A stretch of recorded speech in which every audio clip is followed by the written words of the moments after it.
বামুণীগাঁও ৰাভা হাছং স্বায়ত্তশাসিত পৰিষদীয় নিৰ্বাচনৰ বতাহ তুংগত উঠি পৰি লাগিছে ৰাজনৈতিক দল সংগঠন।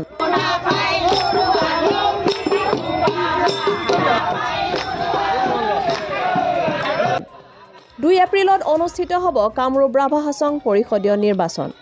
এইলৈ সম্প্ৰতি প্ৰাৰ্থীসকলৰ বাঢ়িছে নিৰ্বাচনী ব্যস্ততা। আজি ৰাভা হাছং স্বায়ত্তশাসিত পৰিষদৰ 30 নং বামুণীগাঁও পৰিষদীয় সমষ্টিৰ বিজেপি প্ৰাৰ্থী লগতে ৰাভা হাছং যৌথ সংগ্ৰাম সমিতি তথা NDAৰ সমৰ্থিত প্ৰাৰ্থী অজিত ৰাভাই সহস্ৰাধিক সমৰ্থকক লগত লৈ 6 গাঁৱৰ গোবৰ্ধনৰ 17 নং ৰাষ্ট্ৰীয় ঘাইপথৰ দাঁতিত এটা কাৰ্যালয় মুকলি কৰে।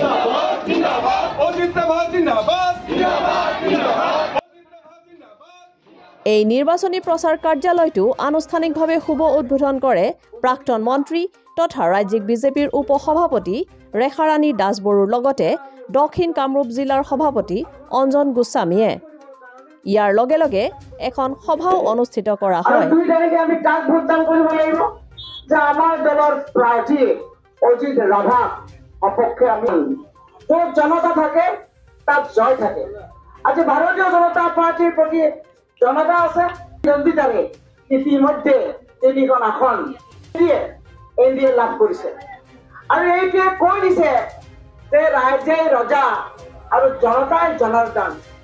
ৰাইজে কৈ দিছে যে 2 তাৰিখে হ'বলগীয়া নিৰ্বাচনৰ 36খন আসনত ভাৰতীয় জনতা পাৰ্টি যৌথ সংগ্ৰাম সমিতি আৰু AGPয়ে লাভ কৰিব আৰু কংগ্ৰেছ এটা বৃহৎ শূন্য হৈ যাব।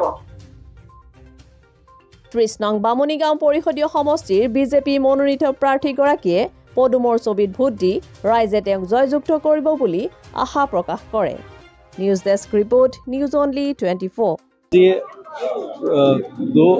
2 এপ্ৰিলত যি ৰাভা হাছং স্বায়ত্তশাসিত নিৰ্বাচন হ'ব আৰু আজি আমি ইয়াত গোবৰ্ধনত বামুণীগাঁও সমষ্টিৰ যি অস্থায়ী কাৰ্যালয় এটা লৈছোঁ আৰু ইয়াত জিলা সভাপতি মাননীয় অঞ্জন গোস্বামীদেৱে উদ্বোধন কৰিলে আৰু এই উদ্বোধন কাৰ্যসূচীৰ জৰিয়তে এই কাৰ্যালয় লোৱাৰ কাৰ্যসূচীৰ জৰিয়তে আমি আশাবাদী বামুণীগাঁও সমষ্টিটোৰ সমূহ ভোটাৰক আমি মন জয় কৰিব পাৰিম। ইতিমধ্যে সমূহ ভোটাৰে আমাৰ স্বতঃস্ফূৰ্তভাৱে ওলাই আহি আমাক উৎসাহিত কৰিছে। গতিকে এইবাৰ নিৰ্বাচনত ভাৰতীয় জনতা পাৰ্টীৰ জয় হ'ব, ৰাভা হাছং যৌথ সংগ্ৰাম সমিতিৰ জয় হ'ব, অসম গণ পৰিষদৰ জয় হ'ব।